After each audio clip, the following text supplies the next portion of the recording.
much for watching a new season of the Courtney Hall Show. Now listen, I have some incredible people sitting right next to me. I've read their story and I'm impressed. It's Johnathan and Carl. How are y'all doing today? Doing well. Doing well. Good. Thanks for having us.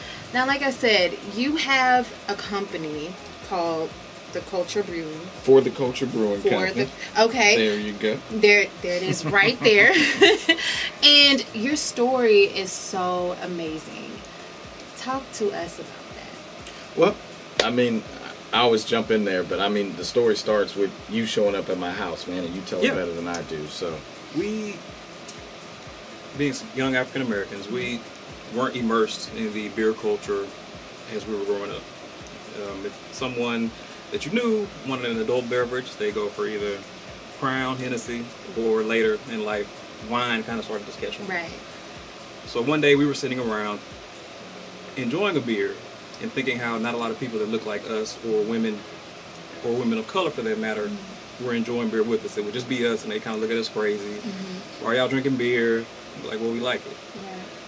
So we decided to get a homebrew kit, see if we could do it ourselves, and in the process decided, hey, we drink a lot of beer. Why not try to monetize that and build a business off of what we all perceived as our passion? Right. That's awesome. So in 2017, Hurricane Harvey, that kind of prompted you all to say, now is the time to start this company. yeah, we were at my house, just another brew day. Didn't take Harvey too seriously, I guess, because it was Friday night. And just, we were sitting there cooling down, waiting for the beer to cool down. It's just like, man, this is really fun. I want to do this. It's like, man, I was thinking, Carl's like, I'm thinking the same thing. Let's work on, building a brand, building a company out of this, and, be able to wake up every day and do something you love. That's really it, do that and be able to leave something for our kids. Right. And so far it's a journey. But I wouldn't have it any other way. Yeah. So I mean, how was it? I mean, Hurricane Harvey, that was so devastating to Houston. What were your thoughts? I mean, was it kind of like, you know what, this experience just made us say, hey, it's either now or never, or like what was your mindset during that time? I think for myself, it was first how blessed we were, because admittedly we were like, oh, the rain's not going to hit. Yeah, I think everybody thought that. Right. And then once it hit, and it hit communities that, wealthy communities. Absolutely. So everybody was affected. Absolutely. Yeah. And so, oh, good. I was like, so I was stuck in my house for 6 days with I think 10 other people. Wow. So yeah. And Carl couldn't leave your home. No, he left just in time. We finished right about, I don't say, maybe it's like 8 o'clock or so, and it's like, oh, it's starting to rain, and he was. Where did you end up getting stuck? Someone's house. He actually got stuck at someone else's house after leaving mine. Okay. But go ahead. If you recall that weekend, the first band of rain kind of passed, and it looked as though that might be the end of it. Well, my father-in-law decided that he wanted to watch the Mayweather the fight. Yep. Fight that night, which they don't live too far from us. But long story short, during the middle of the fight, the next band came. Oh wow! But it was like 6 inches in 2 hours, and so I got stuck for about 3.5 days before we could make it back into our neighborhood. Wow. So take me back to when you first thought about creating this company. What were your thoughts? Authentic. And did you have a game plan? At first, no game plan. Okay. No, just start running the race. Just start running. Like how he's an attorney. I'm an engineer, and so I'm like, what do we have to do legally? Go that route. Check that out. My wife does IP litigation and stuff, so it's like, hey, check out trademarking. Go. So everyone has had a role, but just kind of run out and go look up all these things. What do we have to do to get open? What permits do we need? And then it was at that point we found out you have to get all of these things just to start selling. So we can't even sell until we get open. Can't sell anything. Well, can't sell any beer. But yeah, we didn't really have a plan at first a couple years ago. So it was just learn all the business stuff on the fly, and do what you can to get open. So we had these lofty goals of being open. We're like, oh yeah, we can do this. We'll be open next year. This time next year, we'll find a place with lease or buy. We'll be open. And I mean, here we are 2 years later. We're close. We're a lot closer than we were 2 years ago. But right now we're to the point where we're looking at buildings, actually going through with contractors and getting quotes. So we're close. But yeah, I mean, that sum it up? I don't know, man. No, that was pretty. Now, I think talking to both of you all off camera, how you two met, that was an amazing story, and it's super funny, and I want you to share it with all of my friends. Okay. I guess you said I'd tell us some better. You tell it better. In undergrad, we were both went to University of Texas at Austin, and we're both Greek. In fraternity, he's a Kappa, I'm an Omega. Traditionally on campus did not get along. Just not at all. So, and I was, a neo, was fresh, ready to go, and then we had this big Greek council meeting, and we're trying to get the meeting started. It's like, where are the rest of the Kappas? And here comes Carl 15 minutes later with some of his little frat brothers, like I said, just come in all late. And then they trying to make all these demands. I was like, I don't like this dude at all. I don't like who he's with. And fast forward 8-9 months later, we're both working decided to work as community assistants at an apartment complex, free rent.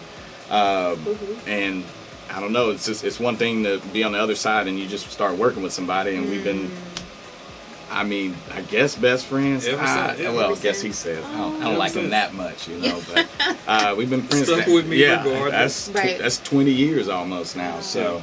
Not that long. Well, I've known you for 20 years, but undergrad was less than that because my older brother came in with him, and I'm a few years behind him. So, but yeah, we've been, if it's 5 a.m., hey man, I'm trying to go to work, my car won't work. Get up, drive over here and help me, and it vice versa. And that's always good to have those type of friends. Now, what are you two doing for the community? Go for it. Well, outside of a lot of community service, that's something that, specifically in my household, we value volunteering, whether it be the food bank or St. John's downtown, so they feed the homeless on Saturday mornings, things like that. Our intentions with our company is to be a fixture wherever we are. We don't want to simply be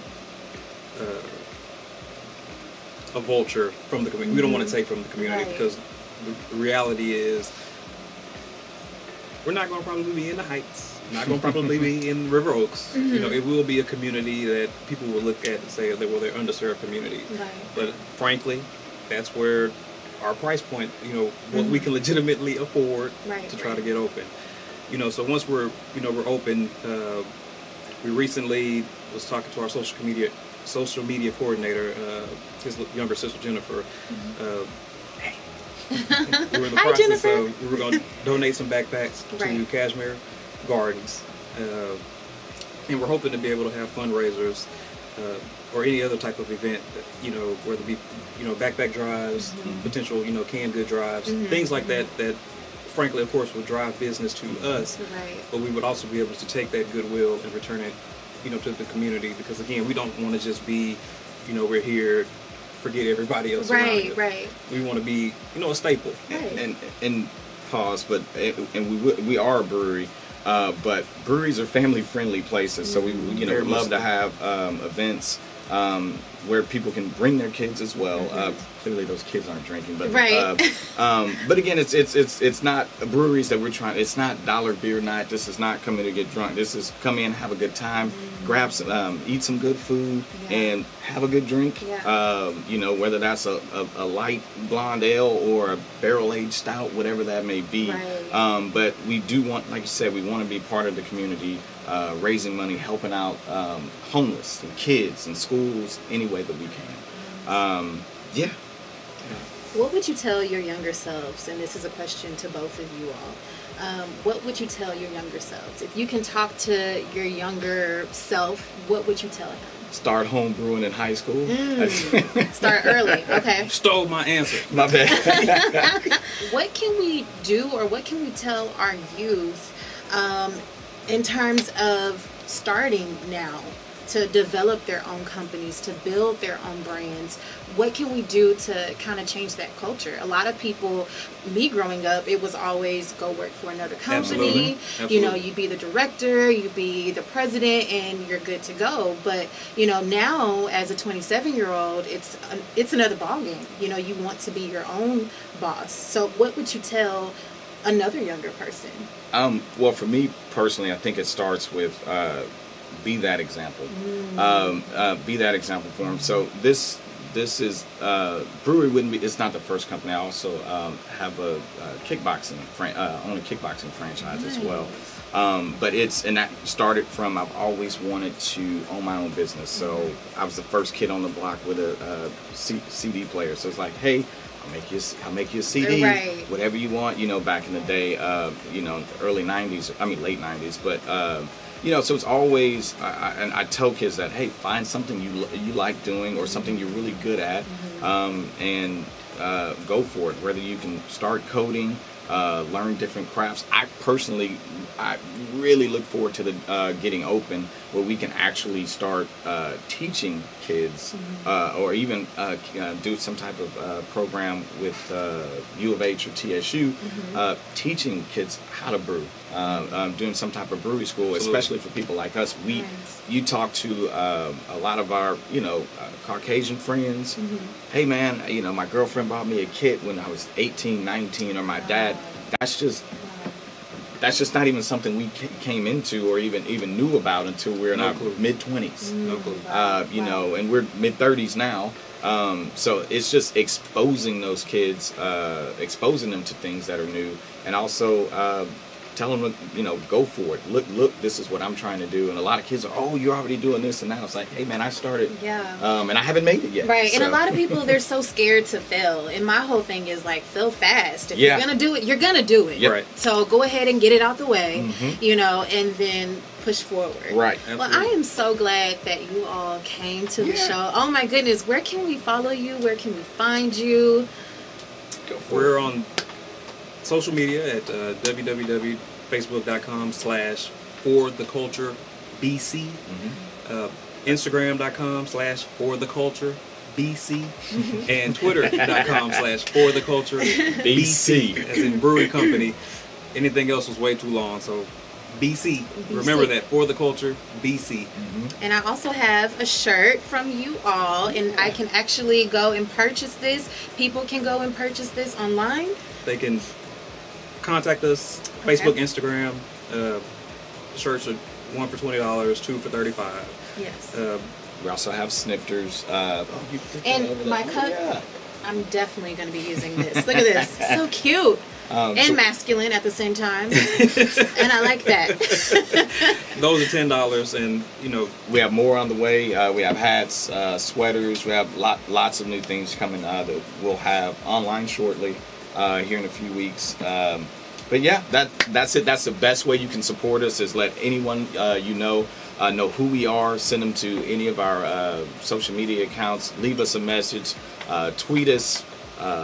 Retweet us. Absolutely. Right. And also, go ahead. Pardon me. Be sure to check us out. If you are following us, about once a quarter or so, we'll have beer pop-ups where what we'll do, we'll go to a local eatery like Bee's Wine Bar that has been kind enough to host us on 2 occasions. We've done tailgates or private events through like the Boy Scouts of America, the local chapter here in Houston. Just to do little pop-ups where we sample our beer. It's all free 99. Free. Not a red cent is expected in terms of payment. We just want to get our name out, build that goodwill, let you see who we are, get to know us, and also taste the things that we're doing to kind of change your, you know, expectations. That's our goal. You know, engage, excite, educate, and get people really, really craving beer as an option, as an alternative option if they want an adult beverage. Now, is it, before you go, Is your beer, is it tasty? I've tried, like, I had a little bitty sip. I don't drink beer, but I had a little bitty sip of beer, and it was so disgusting, and I was like, I'm never drinking this again. But is your beer, is it tasty? Is it, I mean, what could I expect? What can we expect?